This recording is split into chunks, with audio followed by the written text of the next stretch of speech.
Olha, o Google I/O 2025 veio com tudo, hein? Especialmente para quem desenvolve. É, assim, muita novidade.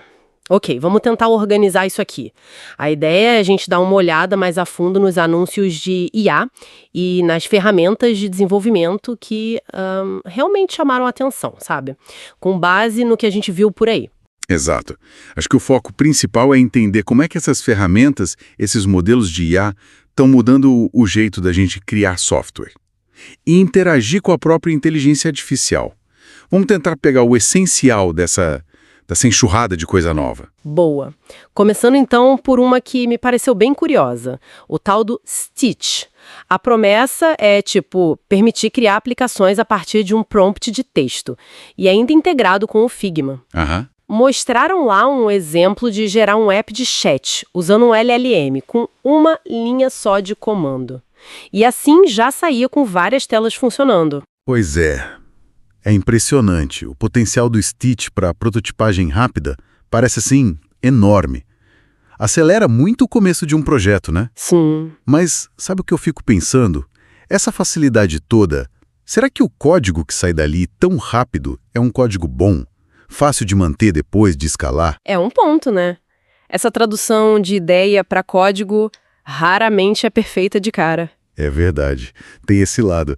E ainda no AI Studio, eles mostraram o Build. Teve aquele exemplo, né, de criar um joguinho de futebol bem simples, Sim, lembro. com as ilustrações feitas pelo Magin, também partindo de um prompt de texto.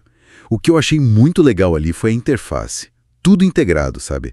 O chat para você dar os comandos, aí no meio o código aparecendo. E o preview do lado? Isso, o preview do app funcionando.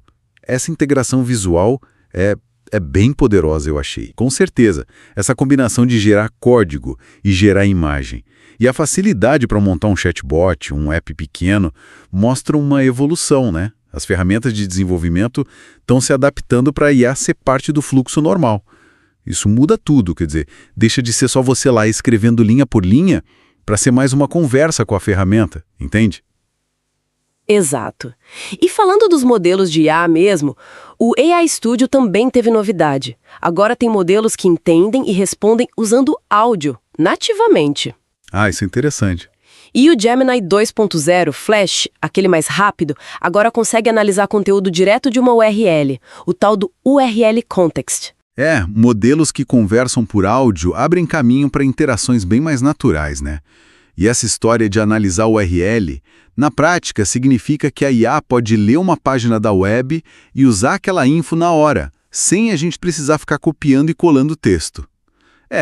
Se a gente pensar no quadro maior, é mais um passo para a IA agir como um agente mesmo, buscando info do mundo real. Faz sentido. E tem mais, o Gemini está chegando como assistente dentro do Android Studio, para ajudar ali direto no código. No próprio IDE, né? Isso.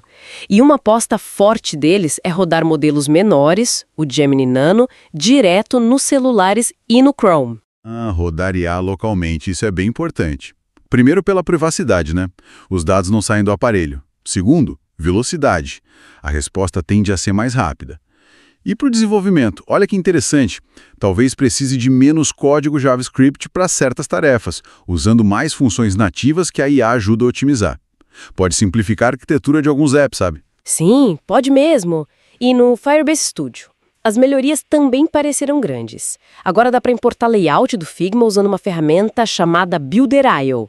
O Builder.io, ele tenta traduzir o visual para código de front-end, né? Isso. E tem também o desenvolvimento conversacional, com o Gemini ajudando. E o ponto principal, integrar back-end tipo autenticação, banco de dados, Cloud Firestore, com a ajuda da IA. O agente Gemini parece que vai te guiando passo a passo nessas configurações. Não é só jogar um bloco de código pronto. Entendi. Essa ajuda da IA para configurar o back-end.